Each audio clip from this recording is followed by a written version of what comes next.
Friday night and I'm riding solo. When I touch down, keep it on the low low. I don't mess with your energy. Welcome everyone to this week's episode of Unrooted Cross Country Edition. And my guest for this week's show is none other than freshman on the men's cross country team here at Menlo College, Tristan Guerrero. Tristan, thanks so much for joining me on the show. Yeah, pleasure. Yeah, absolutely. Now, it's been interesting in talking with a lot of runners that have been on the show so far. They come from all over the world. You guys really have one of the more diverse rosters, I feel like, on this campus. And a lot of people, it's interesting why they chose Menlo College in the first place. You're more local. You're from San Ramon. So what went into your decision to come to Menlo? Why was it an easy choice for you? It's interesting you say that. It actually wasn't an easy choice for me. I actually was looking at 6 to 8 other schools, Menlo being one of them. And I was looking at different population sizes and, you know, the culture at each school. So I'd go to large population size schools like UCLA, and then obviously smaller population sizes like Menlo.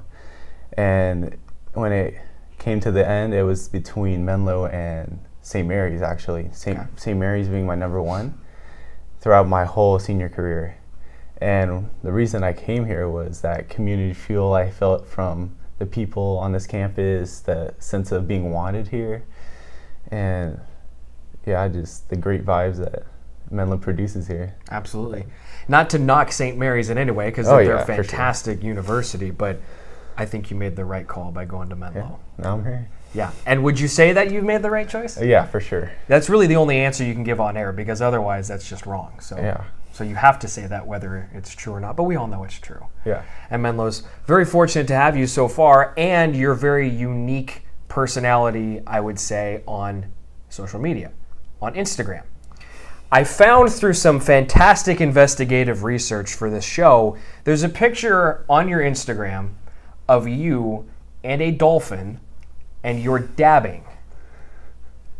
I don't know what to ask off of that. So I guess I'm just going to ask why. Why? Okay, so so this goes back a couple years ago when I went on vacation with my family to Cancun, and we went on Isla Mujeres. It's an island off Cancun, and we were there. We were swimming with the dolphins, and the cameraman was right there. He's like, "Oh, make a funny pose." So I had to go and dab on the dolphin, you know. It was.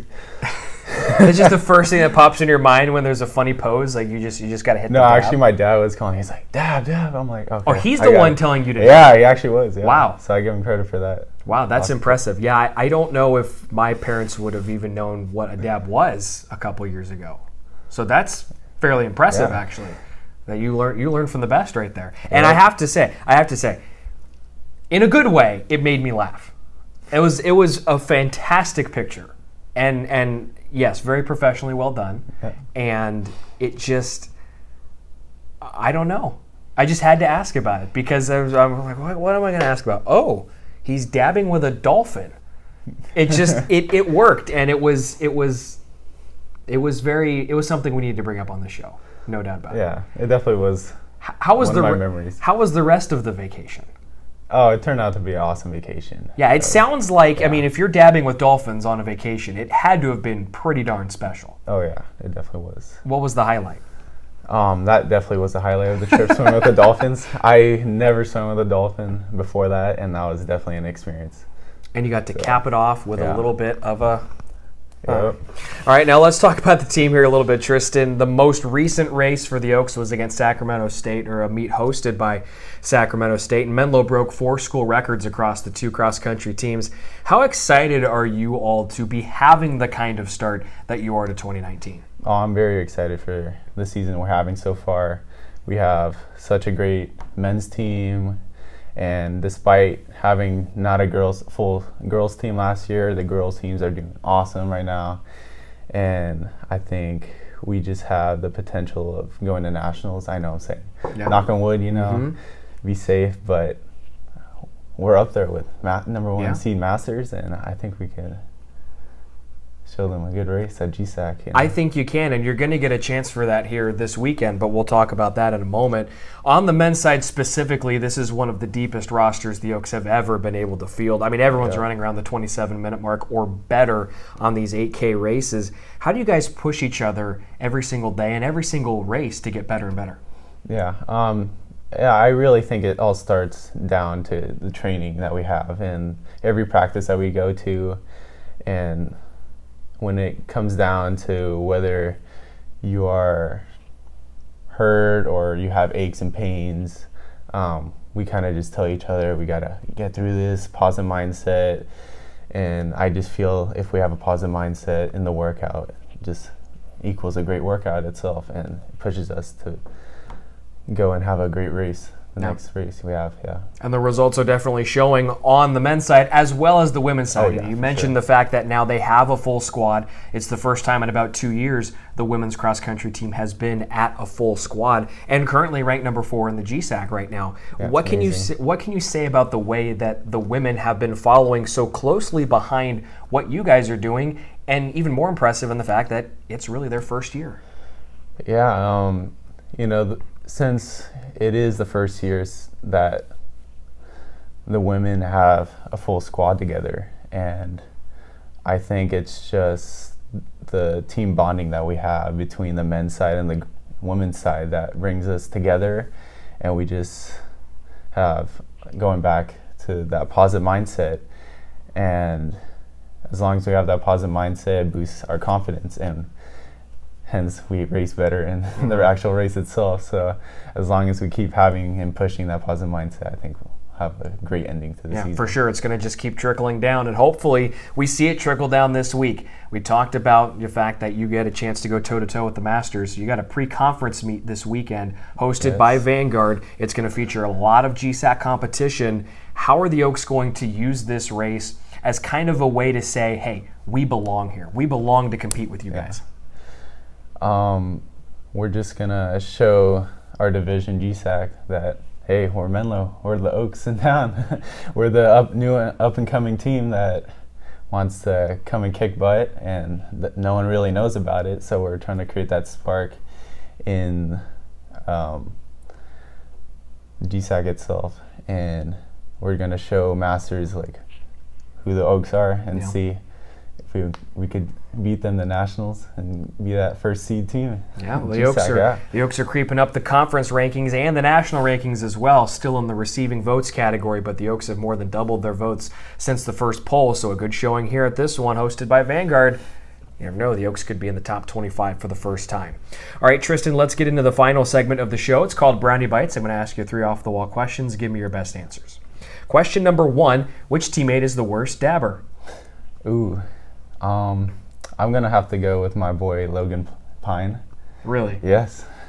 I just think every weight session that we have with him, and there's a good song playing in the weight room, he always has to hit that dab. And he's just not good at it. Yeah, he's just, I don't think he's the best dabber. That's funny because if he's constantly trying to hit the dab, he should theoretically be one of the better dabbers on the team. Yeah, I know, right? But he's just kind of flailing his limbs around.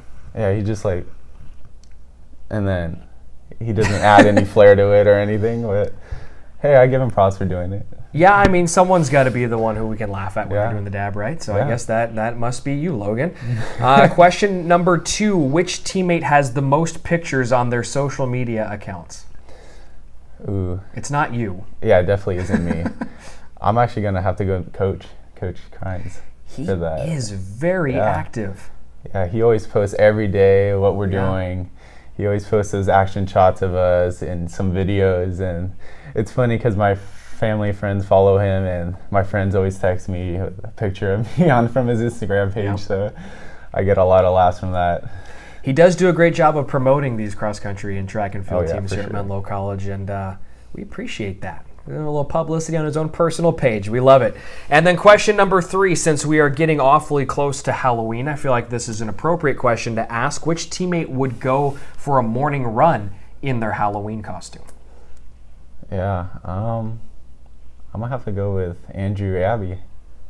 My boy Andrew Abbey. All right. He's probably what makes our team vibe on the team. He's the craziest one on the team. So I feel like he'd be the one that would actually do that and attempt it and commit through it. And actually go all the way through. Yeah, he would have to have a costume that isn't very bulky, very big, because that would be dedication. Oh yeah. Like that's if you're trying to like shed weight on this run, right? Like you're trying to drop a few pounds easy and go at a very slow pace. But if let's say his costume were, I don't know, just something where he could, let's just say for all intents and purposes, Andrew, you're going to be a Power Ranger.